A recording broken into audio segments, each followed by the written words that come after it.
Welcome to the Life Success and Legacy Podcast. We're super excited. We are taking on a worthwhile endeavor at Life Success and Legacy. Our intention is to honor Nelson Nash, the man, as well as the infinite banking concept. We're going to create a series of resources, including podcasts and text, as a resource for others who want to truly understand with depth and clarity what Nelson shared in his book, Becoming Your Own Banker, as well as the many seminars and think tanks that we were fortunate to have attended during his life. So who is this intended audience? Well, we will use Nelson Nash's own words.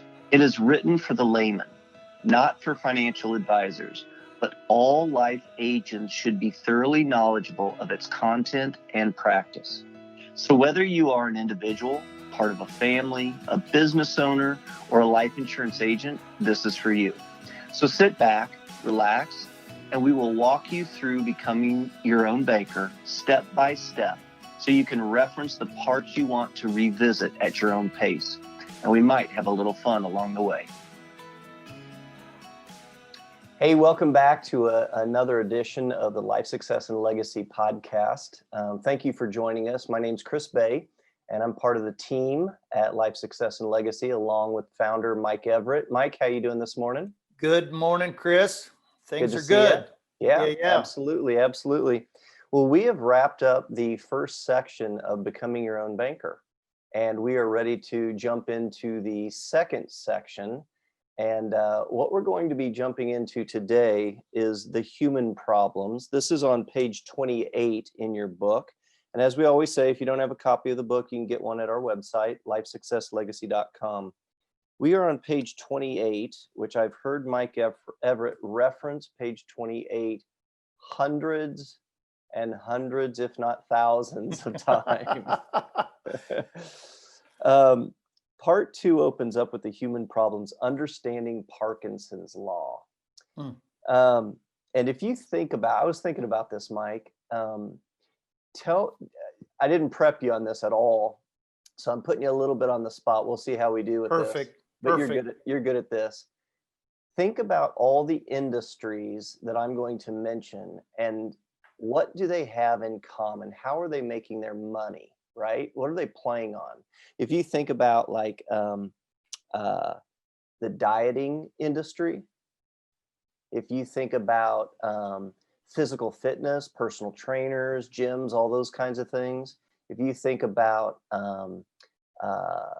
time management, all the calendars and things that are out there that people are making money on, right? Yeah. Even financial planners. Yeah. What do all of those have in common that we're about to talk about today? Are you wanting like the human problems? It's the human problems, right? Like we're going to get into the details of this, but one of Parkinson's Law is the whole procrastination thing and not being able to follow through and all that. So there's really the business world has made a huge industry playing on our human problems. Yeah, that's for sure. Well, you talk about Parkinson's Law a lot. I do. Tell our listeners why you sometimes say this is the most important page in the book to you. Well, as I go through this page, and I'm going to tell you, I've probably read this page in Nelson's book more than 1,000 times. The reason why I feel the human problems are the biggest deal in this thing is because we have not overcome some of even the most minor things in our lives in order to what Nelson calls whip the human problems. So I'm going to tell you, it is the most difficult thing in the world. And I tell everybody when we're doing either webinars or boot camps, I have not whipped these things personally, but yet I can teach you about them and I can reference them. But I'm going to tell you, it's probably the hardest thing that we will have to overcome in our lives is the human problems. And Parkinson's Law, page 28, hits it right on the head. Well, I think reference other folks out there in financial industry much, but there's one gentleman with the initials of DR, and he's built an entire business around, and we followed Dave Ramsey in our family for 7 years. Yeah. And most of it has to do with this page. It is setting up a system to help you get out of debt. And all the little tricks and things he shares with people have to do with that, is beating the human problems. So up to this point, we've mainly talked about, well, Nelson has talked about mainly in the book, is really the technical aspects of becoming your own banker. Now he's getting into these human problems. And he talks about this C. Northcote Parkinson, who lived in the early 1900s, through the 1900s, 1903 to 1993. He was a British essayist, lecturer, economist, and he left some really key observations, his observations of the human race. And Nelson shares a few of these in this page. You want to share some of these that jump out to you? Well, in Parkinson's book, his Parkinson's Law, probably the number one thing is work expands to meet the time envelope allowed. And once again, I heard Nelson probably teach this 100 times, at least in person. And so work expands to meet the time envelope allowed. So if we gave you 3 days to get a job done, what day is most people going to get the job done on? They're going to get the job done day 3, the 11th hour. But then it also references, if we gave you 30 days to do the same job, it's going to take you almost all 30 days. And so the whole idea of this is, we have been built internally to procrastinate things and push them down the road. I'm going to tell you, I'm guilty of this. If somebody says, oh, by the way, I want to meet with you on Wednesday at 10 a.m., I'm going to tell you, probably at 9:30 a.m., I'm finishing what I'm going to present or show that morning. And I'm telling you, it's a... Well, I got an example, just me personally. I was thinking about this morning. So in our, we've got to be licensed, and every couple of years we've got to renew that license, right? And it comes, you got to renew it by your birthday every couple of years. Well, they send out notifications months in advance, right? Oh, sometimes a year. So my birthday is January 16th, right? Yep. I've downloaded the classes I want to take, but how many of those classes do you think I've actually started? None. 0. Because I'm not motivated to do it. It's jumping through a hoop. It's not tied to what we do on a daily basis. It's just something I got to get done. So I am guilty as charged. Yeah, we'll do it. All of us do it. Okay. So that first one, work expands the time envelope allowed. So true. Yep. The second one that he notes here is, a luxury once enjoyed becomes a necessity.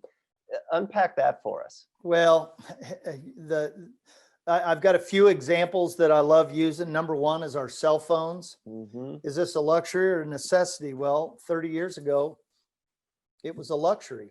It came in a bag that was about 12 inches by 8 inches, and it was 10 inches high. It was a phone only. But now all of a sudden, let's go forward 30 years. This is a computer as well as a phone. Now, I like you, I don't have a home phone anymore. Right. And so this is not just a luxury, it is truly a necessity. So it really is a necessity. But electric windows, locks, and air conditioning on your car. Are you going to get a car without electric windows, locks, and air conditioning? I guarantee you are not. But 45 years ago, when I started driving, and we would go into a car dealership and ask them, hey, you want to buy a car? And the first thing that they would say is, do you want electric windows, locks, and air conditioning in your car? But now all of a sudden here it's 2020. I don't just want electric windows, locks, and air conditioners. I've got bun warmers and bun coolers Right. in my vehicles. And I'm telling you, I'm not getting a car without it. So once you've experienced that luxury, I promise you, you are not going back. Well, and it's not even just experience that. That's right. It's people too. I think about our team, our key players, Mike Crawford, Shelley Forbes, these are people that, gosh, they've become a luxury for us because they're so good at what they do. Yes. Man, if you took either one of those out of my life. Oh, me too. We're struggling. We're struggling. Well, you for me. Well, likewise. Yeah, there we go. So the third one that he talks about here is expenses rise to equal income. And this is one we talk a lot about with our clients as well as for ourselves, but especially with our clients. How have you heard Nelson talk about expenses rise to equal income? Well, all of a sudden we get a raise at work, or we get a bonus, or grandma dies and leaves us money. Mm-hmm. What do we do with this? We spend the money. I'm just telling you, that money comes in the front door, it goes out the back door, and we have zero idea what we've done with it. But even better yet, I'm going to read this right out of the book. And he said, expenses rise to equal income. Is this true? Income is limited for us all, but our wishes far exceed our ability to fund them. When a pay raise comes along, it is very quickly absorbed by a new definition of necessities. Yeah. So I'm just telling you, we try to help people think through what they are going to do with this additional income or bonus or additional dollars that are coming into their ownership. And this is the awesome thing about IBC, because we help them think through things before that money just kind of sifts through our hands and is out the door. Well, we kind of have to create systems to trick ourselves, yep. right? Yep. And a couple of things that are helpful, just bringing this down to an IBC level, what we do on a daily basis is we highly recommend with our clients doing policy loan repayments and making that automatic. Yep. That money just automatically gets pulled from our checking accounts and goes directly back to the company. Yep. For our policy loan repayment, because then we don't have to think about it. It's already gone, all those things. Another piece is that we do our ongoing coaching with folks. And so there's a little bit of that kind of built-in, not necessarily accountability, but they know they're going to meet with us and they don't want to mess up. Right. Whereas if we just said, hey, here's your plan, we'll see you in 5 years, what are the chances that they're going to be successful? They're not. And so I go back to all the time from a sports analogy, because I'm going to tell you what, whether it's soccer, you love soccer and I love basketball. Did we need a coach when we were growing up? Absolutely. Yeah. Well, let me just tell you what, money is way harder to handle than soccer and basketball. And so do people need a coach? Absolutely. And here's the awesome thing about Life, Success, and Legacy. We have a team of coaches.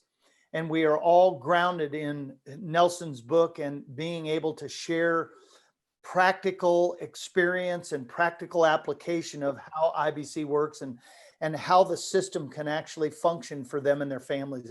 It's really unbelievable. Mike, how often do we have to overcome Parkinson's Law? Every single day. Every single day. Oh my goodness. And Nelson talks about how, we're compared to everybody else in the financial world. That's right. And the good news, the hard news is we have to overcome it daily. Yep. But the good side of that is even if we can overcome it 50% of the time, you win the game. We win the game because nobody else can. That's exactly right. Yeah. That is exactly right. Okay. Nelson does tell a little story about Parkinson, which I think is kind of interesting, about this government official And you're good at sharing this. Sometimes you take time in our boot camps to share it. You want to share the story about the government official? Well, basically, he talked about a government official who served during World War I, and young civil servants would come in and out of his office all the time. You know, they'd have top secret this, top secret that, and he'd always just say, "Hey, leave it on the desk over there." You know, and the cool thing about it is, the young civil servant would be coming in, he'd drop something off, and he'd say, "Hey, oh, by the way, one thing," and the young civil servant would say, "Sir," he'd say, "Remember Rule 6." And he said, "Yes, sir, of course." And the civil servant would go to the door, reach for the knob, and he'd turn around and he'd say, "But excuse me, what is Rule 6? Well, Rule 6 is as follows: don't take yourself too seriously." Civil servant would say, "Great," turn around, and then he'd get to the door again and he'd say, "But sir, what are the other rules?" And the British government official would say, "There are no other rules." You see, part of what we do with infinite banking is, because money is such a high pressure thing in families and couples, even in our individual lives, what we try to do with the infinite banking concept is build a system to where it creates an incredible amount of freedom and an incredible amount of flexibility. And what we do is we try to make this fun along the way. And then what we've got to do is help people not take themselves so seriously, because money is already a serious subject. Yeah. And if we can do that, then all of a sudden what we've done is we have created this incredible friendship. We've helped people think through all the details of how to work their system and how to use infinite banking in the most positive way in their families. It's really it's a blessing to us, and it's awesome to see families' lives completely changed. Yeah, absolutely. And you've been a good role model for me, partly just because of my personality and your personality, because I can get tightened up on stuff quite a bit, and money is a trigger for me. Yep. And so this whole thing of don't take yourself too seriously, again, I have to face that every single day.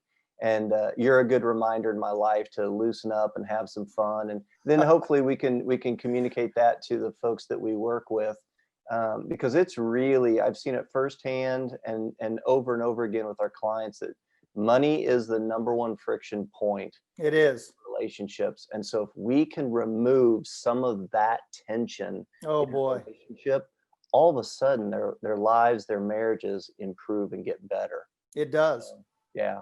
Awesome. Mike, great comments and great insight. We're really blessed to have to gain the experience that you had in listening to Nelson for so many times, and kind of given this firsthand experience of how Nelson talked about these issues and his little stories and his quips and his jokes and things like that. So really a great resource for us and for our listeners. To our listeners, thanks again for joining us. We will be jumping into the next human problem, which is Willie Sutton's Law. And that'll be an interesting conversation for sure.